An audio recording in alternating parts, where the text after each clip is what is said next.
तो खबर उत्तर प्रदेश के श्रावस्ती जनपद से है, जहां पर आज आरएलडी के राष्ट्रीय लोकदल के महासचिव अनिल दुबे का एक दिवसीय दौरा श्रावस्ती में है, जिनके स्वागत के लिए कार्यकर्ता इस वक्त खरगौरा मोड़ पर हैं। जिला अध्यक्ष राजकुमार ओझा यहां पर पहुंचे हैं। राष्ट्रीय महासचिव अनिल दुबे का स्वागत करने के लिए कार्यकर्ताओं के साथ एक अलग ही जोश दिख रहा है। आइए बात करते हैं। कुछ ही देर में उनका काफिला श्रावस्ती में पहुँचने वाला है। उसके बाद वो भिनगा के आदित्य पैलेस में जाकर के कार्यकर्ता सम्मेलन में पदाधिकारियों और कार्यकर्ताओं से बातचीत करेंगे। आगामी जिला पंचायत चुनाव आने वाला है, उसके दृष्टिगत भी ये उनका एक दिवसीय दौरा बहुत ही महत्वपूर्ण है। आइए सबसे पहले आरएलडी के श्रावस्ती जिला अध्यक्ष राजकुमार ओझा से संबंध में बात करते हैं। उनका क्या कहना है। कार्यक्रम कार्यकर्ता का समीक्षा बैठक है एवं कुछ श्रावस्ती के विकास के मुद्दों को लेकर के उनका वो भ्रमण के लिए आ रहे हैं। जैसे आपके ये भिनगा मुख्यालय से राप्ती बैराज जाने वाली जो रोड है, तो हमारे यहाँ के किसान साथियों और भाइयों का मांग थी कि श्रावस्ती जनपद में मात्र 32 किलोमीटर जो रोड है, मात्र वही रोड नहीं बन पाई है, बाकी सभी रोड बन चुकी हैं। तो हमारे यहाँ के क्षेत्र के किसान भाइयों का दो मांग है, तो रोड बन जाए, दूसरा वो चौधरी चरण सिंह बैराज मार्ग के नाम से वो रोड की घोषणा हो।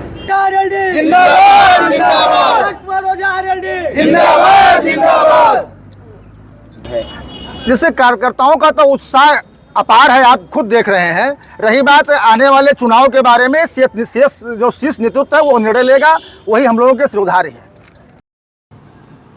तो आरएलडी के राष्ट्रीय महासचिव अनिल दुबे का काफिला काफ़ी लंबा है और हमारे श्रावस्ती में जिला अध्यक्ष राजकुमार ओझा जिसकी अगुवाई कर रहे हैं। तमाम कार्यकर्ता पदाधिकारी आगे आगे चल रहे हैं। इस वक्त वो श्रावस्ती के भिनगा में पहुंच चुके हैं। जगह जगह पर भव्य स्वागत हुआ है। रत्नापुर में भंगा मोड़ पर, तिलकपुर मोड़ पर, आपको बता दें कि बहराइच से ही भव्य स्वागत हुआ है। भिनगा पहुंच चुके हैं। आदित्य पैलेस में जाएंगे, जहां पर कार्यकर्ताओं और पदाधिकारियों का जो सम्मेलन है उसमें भाग लेंगे, उनको संबोधित करेंगे। और इस दौरे का उद्देश्य बताया जा रहा है कि राष्ट्रीय लोकदल के जनाधार को मजबूत करना है श्रावस्ती में, और आगामी चुनाव जो जिला पंचायत का प्रस्तावित है उसमें भी आरएलडी मजबूती से खड़ी होगी, और जो बेहतर प्रदर्शन करेगा आगे चल कर के बड़े चुनाव में वो हिस्सा लेगी। ये हैं राष्ट्रीय महासचिव अनिल दुबे।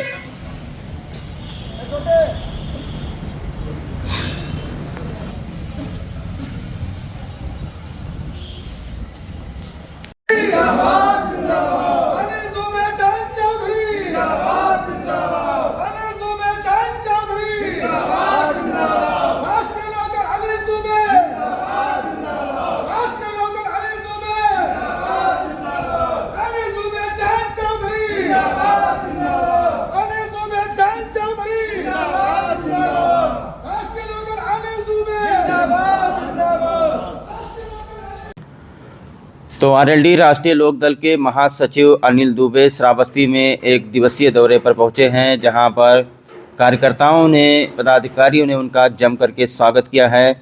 जिला अध्यक्ष राजकुमार ओझा के नेतृत्व में राष्ट्रीय महासचिव का भंगा मोड़ पर, रत्नापुर, खरगौरा मोड़, भिनगा में जोरदार स्वागत हुआ है। भिनगा के आदित्य पैलेस में कार्यकर्ता सम्मेलन में पहुंचे आरएलडी के महासचिव अनिल दुबे ने कार्यकर्ताओं को संबोधित करते हुए कहा कि उनकी पार्टी पश्चिमी क्षेत्र में काफ़ी मजबूत है। मध्य व पूर्वी उत्तर प्रदेश के साथ ही बुंदेलखंड में पार्टी का विस्तार किया जाएगा। उन्होंने कहा कि राष्ट्रीय लोकदल आगामी जिला पंचायत के चुनाव में भी अपना उम्मीदवार मैदान में उतारेगी। इसके लिए सभी कार्यकर्ताओं को दिन रात मेहनत करनी पड़ेगी। उन्होंने कहा कि जिला पंचायत के चुनाव में बेहतर परिणाम आया तो अन्य चुनाव के लिए भी रणनीति तैयार की जाएगी। आगे उन्होंने कहा कि चौधरी चरण सिंह व चौधरी अजीत सिंह के जो बिखरे कार्यकर्ता हैं उनको समेटने का कार्य किया जाएगा। इस दौरान कांग्रेस पार्टी छोड़ करके हरिनारायण सिंह, वीरेंद्र कुमार कश्यप, अमित सिंह, राजेश कुमार यादव ने राष्ट्रीय लोकदल की सदस्यता ग्रहण की। इस मौके पर क्षेत्रीय महासचिव शिव प्रसाद द्विवेदी, जिलाध्यक्ष राजकुमार ओझा, प्रदेश सचिव राजेश शुक्ला, महिला अध्यक्ष हसीन बेगम, प्रदेश सचिव सैयद अली शाह सहित काफ़ी संख्या में कार्यकर्ता मौजूद रहे। मीडिया से बात करते हुए राष्ट्रीय महासचिव अनिल दुबे ने क्या कहा है, आइए सुन लेते हैं। तो श्रावस्ती आने का मुख्य उद्देश्य उन्होंने बताया कि हमको पूरे उत्तर प्रदेश में आरएलडी का विस्तार करना है, अपनी पार्टी को मजबूत करना है और हम एनडीए के साथ में खड़े हुए हैं और एनडीए के साथ में मिल करके हम 2027 में फिर से योगी की सरकार बनाएंगे। योगी की सरकार में किसानों के बेहतरी के लिए कार्य हो रहा है। जिस तरीके से स्वर्गीय चौधरी चरण सिंह का सपना था, जिस तरीके से वो किसानों के मसीहा कहे जाते हैं, तो उन्हीं के आदर्शों पर चलते हुए आरएलडी और एनडीए साथ मिलकर के किसानों के हित के बारे में सोच रही है। हम लोगों को अपना जनाधार बढ़ाना है, पार्टी के विस्तार को मजबूत करना है और आगे चल कर के आगामी चुनाव में हमको लड़ाई लड़नी है। सभी कार्यकर्ताओं को, पदाधिकारियों को जनता के बीच में रह करके उनकी समस्याओं को सुनना चाहिए। वहीं आपको बता दें कि आरएलडी के जिलाध्यक्ष राजकुमार ओझा ने श्रावस्ती जनपद में कई समस्याएं हैं जिनको लेकर के आवाज़ उठाई है और राष्ट्रीय महासचिव को अवगत भी कराया है। राप्ती बैराज जाने वाला मार्ग काफ़ी जर्जर है, उसके निर्माण के लिए भी जिलाध्यक्ष राजकुमार ओझा ने राष्ट्रीय महासचिव को अवगत कराया है कि ऊपर जा करके वो बात करके इसका निर्माण जल्द करवाएं। आज श्रावस्ती में हम कार्यकर्ताओं से मिलने आए हैं, कार्यकर्ताओं से बात करेंगे और यहाँ जो जिला पंचायत के चुनाव अभी प्रस्तावित हैं, आगे समय में जिला पंचायत होना है और हमारी पार्टी चाहती है कि उत्तर प्रदेश के सभी जनपदों में जिला पंचायत के चुनाव राष्ट्रीय लोकदल लड़े। उसी पर हम आज अपने कार्यकर्ताओं से, अपने अध्यक्ष जी से, सभी पदाधिकारियों से चर्चा करेंगे। और आज श्रावस्ती आते समय जिस तरह से बहराइच में और श्रावस्ती में जगह जगह हमारे कार्यकर्ताओं में जो उत्साह दिखा, बड़ी भारी संख्या में जगह जगह लोगों ने स्वागत किया, उसके लिए हम इन सबके आभारी हैं। और इससे यह लगता है कि जो हमारे राष्ट्रीय लोकदल के राष्ट्रीय अध्यक्ष माननीय जयंत चौधरी जी चाहते हैं कि पूरे पूर्वांचल में, मध्य उत्तर प्रदेश में, बुंदेलखंड में भी पार्टी मजबूत हो और पार्टी की मजबूती के लिए हम लोग दौरा कर रहे हैं। पूरे पूर्वांचल में मैं जा रहा हूं, हमारे और भी पदाधिकारी जा रहे हैं। तो हम लोग ये चाहते हैं कि जो राष्ट्रीय लोकदल का पुराना गौरव था, पुराना खोया हुआ गौरव जो चौधरी साहब के अनुयायी थे, स्वर्गीय चौधरी चरण सिंह जी के, स्वर्गीय चौधरी अजीत सिंह जी के, उनको सबको एक बार हम फिर से जो है संगठित करके उत्तर प्रदेश में अपने जनाधार को मजबूत करने में लगे हुए हैं। और जो उत्साह लोगों का दिख रहा है, जिस तरह से हम अब तक 25-30 जनपदों में जा चुके हैं, जो उत्साह दिख रहा है उससे लगता है कि आने वाले समय में राष्ट्रीय लोकदल उत्तर प्रदेश में एक बड़ी ताकत बन के उभरेगा। और हम एनडीए के साथ हैं, एनडीए के साथ हम पिछले दिनों आए और अपने एजेंडे के साथ आए, किसानों के, अल्पसंख्यकों के सामाजिक जो मुद्दे थे उन सब मुद्दों के साथ आए। और जब से हम लोग एनडीए में शामिल हुए तो किसानों की बेहतरी के लिए काम हो रहे हैं, नौजवानों की बेहतरी के लिए काम हो रहे हैं। हमारे राष्ट्रीय अध्यक्ष माननीय जयंत चौधरी जी कौशल विकास मंत्री हैं केंद्र में और पूरे देश में वो रोजगार के मेले आयोजित कर रहे हैं, स्किल डेवलपमेंट पर उनका काम चल रहा है और नौजवानों को मेलों में उनके पढ़ाई लिखाई के हिसाब से रोजगार दिया जा रहा है। तो जो प्रधानमंत्री जी की अवधारणा है, प्रधानमंत्री जी जो चाहते हैं कि देश में किसान और नौजवान खुशहाल रहे, वो उन्होंने करके भी दिखा, इसीलिए हम लोग उनके साथ गए। और आपको ये भी बताएं कि पिछले 4 दशक तक देश में कांग्रेस की सरकार रही, लेकिन उन्होंने कभी भी किसान की, खलिहान की, खेत की सुध नहीं ली। उन्होंने इस देश के किसानों के मसीहा का सम्मान करने का काम नहीं किया।